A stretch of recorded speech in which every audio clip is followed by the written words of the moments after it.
খুব বাচ্চাদের জন্য একটা ছবি আঁকছি।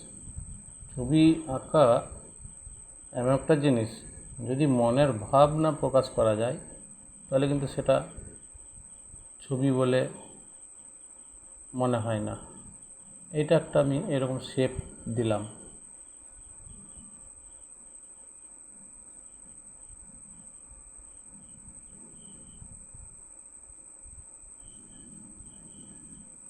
এটা নিশ্চয়ই সবাই বুঝতে পেরেছ যে এটা একটা আপেল হয়েছে।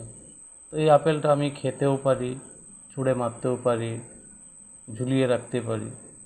তো এটা মনের ভাব প্রকাশ করার জন্য শুধু একটা জিনিস দিতে হবে, তাহলে এটা বুঝতে পারা যাবে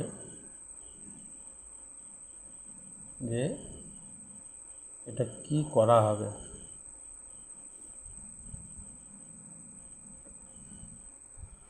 তাহলেই বুঝতে পারা যাবে যে এটা আমরা এই আপেলটি আমরা কি করব। ধন্যবাদ।